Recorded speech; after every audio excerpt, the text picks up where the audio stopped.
Hello मेरे सभी भाई बहन। तो स्वागत है आप सभी का आपके YouTube channel super science zone में। तो हम लोग 7 वीडियो अपलोड कर चुके हैं, पढ़ चुके हैं। यूपीजी के हमारा टारगेट बैच में स्टार्ट हुआ है। तो इसके बाद अब हम लोग एक क्लास इसके बाद और होगी।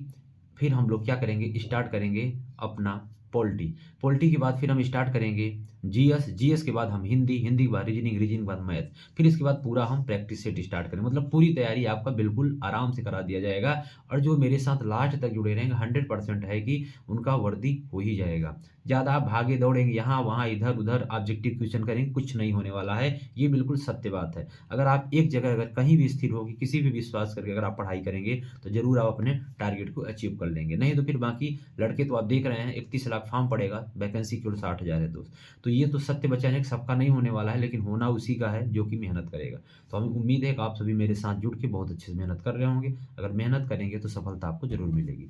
तो आइए फिर इस छोटे से परिवार में आपका स्वागत है। हम लोग स्टार्ट करते हैं अपना यूपीजीके का नेक्स्ट टॉपिक, जो कि हमारा है प्रमुख वन्य जीव विहार। हम लोग इतना टॉपिक को बच्चों पढ़ रहे हैं मेरे दोस्त। ये टॉपिक हम लोग पढ़ रहे हैं धीरे धीरे पढ़ते हम लोग यहाँ पहुंच आए हैं वन्य जीव विहार में। 15वां टॉपिक आपको पता भी नहीं चला होगा। ठीक है, छोटी छोटी वीडियो 8-9 मिनट की हम अपलोड कर रहे हैं। अब हमारा वन्य जीव विहार के बाद 4-5 टॉपिक और बचा है। फिर हम लोग यूपीजीके का खत्म कर चुके होंगे। फिर हम लोग पॉलिटी में आ जाएंगे। जो भी बच्चे अभी तक हमारे ग्रुप से नहीं ऐड है, कोई चार्ज नहीं, कुछ नहीं है। 88 40 70 38 17 पे आप फ्री में आराम से जुड़ सकते हैं। वहाँ आपको पीडीएफ, नोट्स, टारगेट सब कुछ दिया जाता है। आराम से आप उसमें टेस्ट वगैरह सब कर सकते हैं, प्रैक्टिस सब कुछ कर सकते हैं। मतलब सारा कुछ भी ना कोई चार्ज का। बाकी यहाँ लोग 1500 ले रहे हैं और आप आराम से दे रहे हैं, कोई दिक्कत नहीं है। बाकी आप खुद ही समझदार हैं, समझ सकते हैं। चलिए हम स्टार्ट करते हैं प्रमुख वन्य जीव विहार। अब देखिए प्रमुख वन्य जीव विहार में उत्तर प्रदेश का प्रथम वन्य जीव विहार वेरी वेरी इंपॉर्टेंट है। बहुत बार पूछा गया है आपका, क्या पूछा, बहुत बार पूछा गया है।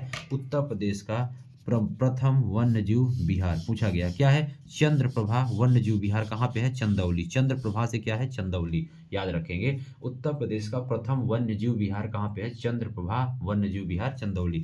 उत्तर प्रदेश का बड़ा वन्य जीव विहार, उत्तर प्रदेश का बड़ा वन्य जीव विहार कहाँ पे, हस्तिनापुर वन्य जीव विहार। ठीक है। उत्तर प्रदेश का अगर पूछा जाए आपसे सबसे छोटा, उत्तर प्रदेश का सबसे छोटा वन्य जीव विहार, तो ये कहाँ पे है, महावीर स्वामी, ललितपुर में। कभी कभी नाम पूछ लेता है दोस्त, कभी कभी स्थान पूछ लेता है। कतरन, ये बहुत इंपॉर्टेंट है। ये बहुत मतलब इतने 5 तो है ही, सारे के सारे इंपॉर्टेंट समझ लीजिए। कतरनिया घाट वन्य जीव विहार कहाँ पे है, बहराइच में है। रानीपुर वन्य जीव विहार कहाँ पे है, चित्रकूट में है। सुहागी वरवा वन्य जीव विहार कहाँ पे है, महाराजगंज में है। सुहेलवा वन्य जीव विहार कहाँ पे है, श्रावस्ती बलरामपुर में है। आप कहेंगे सर सारे इंपॉर्टेंट है। हाँ दोस्त, सारे के सारे इंपॉर्टेंट है। इसमें ज़्यादा है ही नहीं, जितने हैं हम लाए हैं। जो जो इंपॉर्टेंट है वही हम लाए हैं। फालतू चीज़ें हम खुद ही नहीं पढ़ाना चाहते, क्योंकि हमारे और आपके पास टाइम बहुत कम है, चीज़ें बहुत ज़्यादा हैं। तो हमें कम समय में जितनी अच्छी, देखिए किसी भी ज्ञान के लिए आपको सबसे बड़ी मायने रखता है कि हमको क्या पढ़ना है, इससे 10 गुना ज़्यादा जरूरी है क्या नहीं पढ़ना है। ठीक है, पढ़ने को तो सब पढ़ते हैं, तो हम वही चीज़ लाए हैं जो आपके लिए वेरी वेरी इंपॉर्टेंट है। तो आपको बहुत अच्छे से समझना होगा। तो उत्तर प्रदेश का प्रथम वन्य जीव विहार चंद्रप्रभा वन्य जीव विहार कहाँ पे है, चंदौली में है। बहुत ज़्यादा इंपॉर्टेंट है, इसको सब इंपॉर्टेंट कर लेंगे। उत्तर प्रदेश का बड़ा वन्य जीव विहार कहाँ पे, हस्तिनापुर वन्य जीव विहार है। सबसे छोटा वन्य जीव विहार महावीर स्वामी वन्य जीव विहार ललितपुर में है।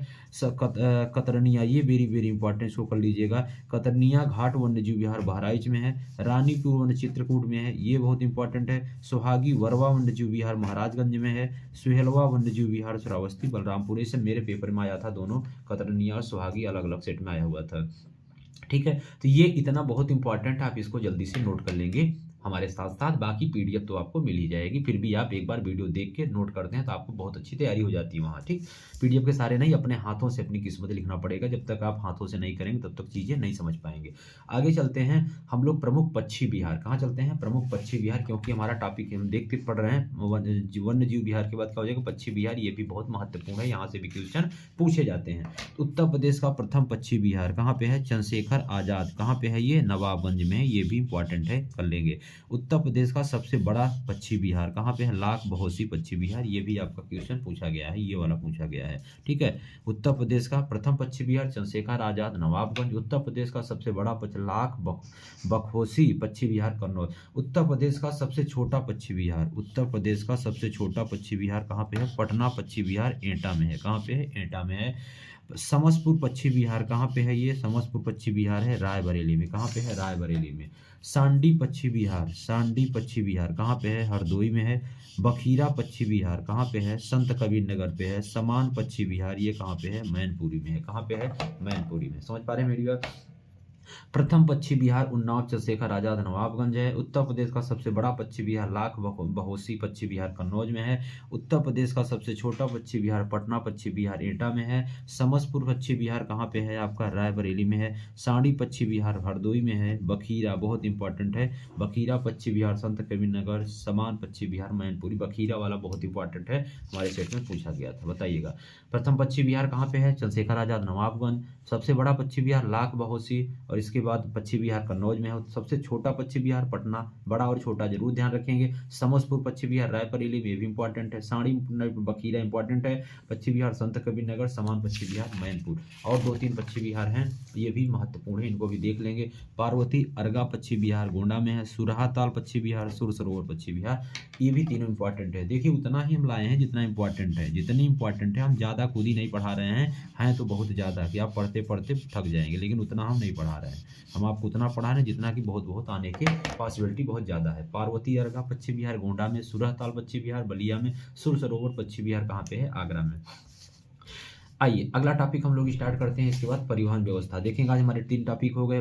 ये आपके वन्य जीव विहार, पक्षी विहार। अब हम क्या बात कर रहे हैं? परिवहन व्यवस्था। ठीक है, फिर हमारे 3 टॉपिक और बचेंगे। अन्य परियोजना, प्रमुख जनजाति या प्रमुख उद्योग और औद्योगिक विकास प्राधिकरण। बस 4 टॉपिक और बचेंगे।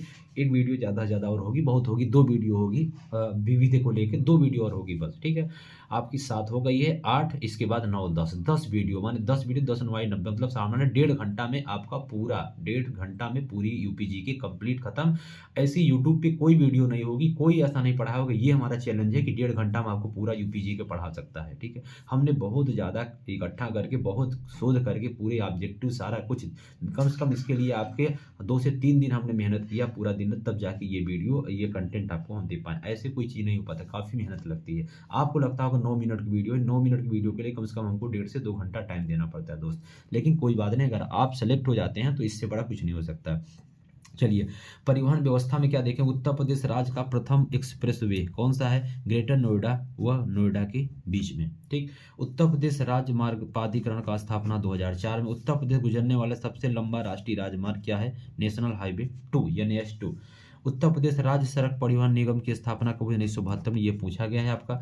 लाल बहादुर शास्त्री, ये लाला लिखा है, लाल बहादुर शास्त्री बाबतपुर हवाई अड्डा कहाँ पे? वाराणसी में है। ये भी हवाई अड्डा भी पूछे जाएंगे आपको, 1-2 जरूरी, एक तो पूछा जाएगा। चौधरी चरण सिंह अगौसी अंतर्राष्ट्रीय हवाई अड्डा क्या बोला जाता है? लखनऊ में है। चकेरी हवाई अड्डा कहाँ पे है? कानपुर में है। बमरौली हवाई अड्डा अपने प्रयागराज इलाहाबाद में है। पंडित दीनदयाल हवाई अड्डा कहाँ पे है? आगरा में है। पंडित अंबेडकर हवाई अड्डा कहाँ पे है? मेरठ में है। पली हवाई अड्डा कहाँ पे? लखीमपुर खीरी में है। कसया हवाई अड्डा कहाँ पे? कुशीनगर में। फुर्सतगंज हवाई अड्डा कहाँ पे? रायबरेली में। नागरिक उड्डयन प्रशिक्षण केंद्र बमरौली प्रयागराज में है। और इंदिरा गांधी राष्ट्रीय उद्यान अकादमी कहाँ पे है? रायबरेली में है। और इसके बाद देश का सबसे लंबा आंतरिक जलमार्ग इलाहाबाद से हल्दिया, ये पूछा गया है, बहुत इंपॉर्टेंट है। ये आपके यूपी जी के नहीं, पूरे इंडिया जी के में ही पूछा जाता है। क्षेत्रीय रेलवे का क्षेत्रीय प्रशिक्षण संस्थान कहाँ पे है? गाजीपुर में है। ठीक है, इतना आप इसको ध्यान रखेंगे। फिर से एक बार देख लेंगे। उत्तर प्रदेश राज्य का प्रथम एक्सप्रेस वे, उत्तर प्रदेश राज्य का प्रथम एक्सप्रेस वे ये कहाँ पे है? प्रथम एक्सप्रेस वे है ग्रेटर नोएडा व नोएडा के बीच में। उत्तर प्रदेश राज्य राजमार्ग प्राधिकरण स्थापना 2004 में। उत्तर प्रदेश से गुजरने वाला सबसे लंबा राष्ट्रीय मार्ग NH नंबर 2 है। सड़क परिवहन निगम की स्थापना 1972 में। लाल बहादुर शास्त्री हवाई अड्डा कहाँ पे है? ये आपका है, पूछा गया है आपके क्वेश्चन, वाराणसी में है। चौधरी चरण सिंह, ये दोनों तो बहुत ज़्यादा इंपॉर्टेंट है, लखनऊ में, बाकी इंपॉर्टेंट नहीं है। चकेरी भी थोड़ा थोड़ा इसको कर सकते हैं, कानपुर में। बमरौली तो सबको पता है, इलाहाबाद प्रयागराज में, तो कुछ सोचने वाली बात नहीं है। दीनदयाल हवाई अड्डा आगरा में है। पंडित अंबेडकर हवाई अड्डा मेरठ में है। पली हवाई अड्डा लखीमपुर खीरी में, इंपॉर्टेंट नहीं है। कुशीनगर इंपॉर्टेंट नहीं है। फुर्सतगंज हवाई अड्डा रायबरेली। नागरिक उड्डयन ये इंपॉर्टेंट है। प्रशिक्षण केंद्र कहाँ पे है? बमरौली प्रयागराज में। इंदिरा गांधी राष्ट्रीय उद्यान अकादमी रायबरेली में। देश का सबसे लंबा आंतरिक जलमार्ग इलाहाबाद से हल्दिया। रेलवे प्रशिक्षण संस्थान कहाँ पे है? गाजीपुर में है। एक बार मोटा मोटा अच्छे से देख लेंगे आप, फिर से सारी चीज़ें। बाकी इसको अच्छे से मेरे दोस्त नोट बना लीजिए, उसमें कोई लापरवाही नहीं। जितना ज़्यादा आप पढ़ेंगे, जितना ज़्यादा आप रिवीजन करेंगे और क्वेश्चन की प्रैक्टिस करेंगे, अभी क्वेश्चन मेरे पास 100 से 150 200 क्वेश्चन है, ठीक है। हम आपको पूरा यूपीजी के आप देख लीजिएगा, आप सारा चीज़ उसमें से कर लेंगे। अब 2 वीडियो के बाद जब हम कंप्लीट करेंगे आपका ऑब्जेक्टिव क्वेश्चन, तो आप कर लेंगे।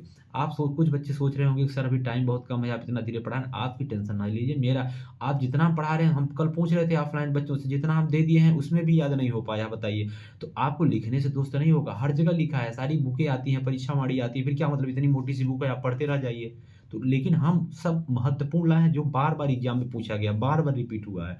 तो इसका मतलब आपको परेशान नहीं होना, हमें पता है कितना जल्दी जनवरी में हम आपका पूरा कंप्लीट करा देंगे, ये मेरी गारंटी है। जनवरी लास्ट, जिस दिन 31 जनवरी होगा उस दिन आपका कोई भी कोर्स नहीं बचा होगा, कोई भी, ना तो रीजनिंग, ना तो मैथ, ना तो हिंदी और ना तो यूपीजी के, मतलब कुछ भी नहीं बचा होगा विथ प्रैक्टिस। फिर हम लोग सिर्फ टेस्ट और आपसे क्वेश्चन, आपको ऑब्जेक्टिव क्वेश्चन कराएंगे 1 फरवरी से, ऑब्जेक्टिव क्वेश्चन, और आपको पेपर हम करवाएंगे कैसे-कैसे तैयारी होगी, ठीक है, रिवीजन। बाकी चीज़ें अभी आप पढ़ते रहिए मेरे साथ, अभी टाइम हमारे पास 20-21 दिन है, पूरा आपका सिलेबस खत्म कर देंगे। तो बहुत धैर्य के साथ पढ़िए, जितना देर उतना पढ़ते जाइए, बस बहुत ज़्यादा हड़बड़ाइए नहीं, हड़बड़ाने से कुछ भी नहीं होगा। जितना आप इत्मीनान से पढ़ेंगे उतना अच्छी तैयारी, माइंड एकदम दिमाग कूल डाउन करके 8 से 10 घंटा सेल्फ स्टडी करिए। कोचिंग यहाँ वहाँ बहुत भागने की जरूरत नहीं है। अगर आप ऑफलाइन करते हैं ठीक है, ऑनलाइन अगर कहीं लिए हैं तो आप 6-6 घंटा टाइम देने की जरूरत नहीं है। आप अपना फालतू पैसा वेस्ट करेंगे, टाइम पैसे की तो चलिए ठीक है, कोई बात नहीं है, पैसा तो हर किसी के पास, लेकिन अपना महत्वपूर्ण कीमती समय जो दोबारा कभी भी नहीं आने वाला, ना तो इतनी बड़ी वैकेंसी आने वाली है, ये बात आप 100% लिख लीजिए। अब जो आ गई, जिसमें हो गया तो हो गया, नहीं तो आप नहीं होने वाला है फिर, ठीक है। तो चलिए, उम्मीद है आप सभी को ये सब वीडियो अच्छा लगा होगा। आप इस वीडियो को जल्दी से लाइक कर दीजिए और अपने दोस्तों तक शेयर जरूर किया करें। आप लोग शेयर नहीं करते, अगर इतना मेहनत की जा रही है, आपसे कुछ नहीं लिया जा रहा है, तो कम से कम आप इसको शेयर तो करिए और चैनल को सब्सक्राइब भी करा करिए, ठीक है। थोड़ा सा हमें भी कुछ मिले, हाँ हम मेहनत कर रहे हैं, बच्चों को अच्छा लग रहा है, बच्चे शेयर करते हैं, बहुत कम शेयर करते हैं। अगर शेयर नहीं करेंगे फिर पूरी कहाँ, फिर आप बोलते हैं सर वीडियो नहीं डालते, वीडियो कैसे डालें भाई, क्या हम आपसे कोई चार्ज ले रहे हैं? अगर मेहनत कर रहे हैं तो जरूर आपसे भी थोड़ा बहुत उम्मीद है ना। तो आप इसे लोगों तक शेयर करा करिए, बताया करिए, चैनल को ज़्यादा सब्सक्राइब किया करिए। एक दिन में केवल 4-5 सब्सक्राइबर होते हैं, क्या होता है यार, बहुत छोटी बात है ना। फिर हम तो हाई स्कूल इंटर पढ़ा रहे थे, उसमें ही मेहनत करें, फिर हम अच्छा खासा उसमें भी लोग देखते हैं और बच्चे उसमें काफ़ी सपोर्ट करते हैं, कमेंट करते हैं। यहाँ तो कोई देखते हैं, कोई कमेंट में थैंक यू तक नहीं बोला, बताइए। वीडियो देख लेते हैं 100-200 लोग, थैंक यू नहीं बोलते, वैसे नहीं होता। फिलहाल हम तो अभी स्टार्ट किए, हम तो पूरा ही करेंगे, बाकी आपकी जिम्मेदारी, आप कैसा करते हैं, हम तो पूरी शिद्दत से मेहनत करेंगे। चलिए फिर मिलते हैं नेक्स्ट वीडियो में, तब तक 2 वीडियो और बचा है, बाकी हम लोग कंप्लीट कर देंगे। Thank you, all the best.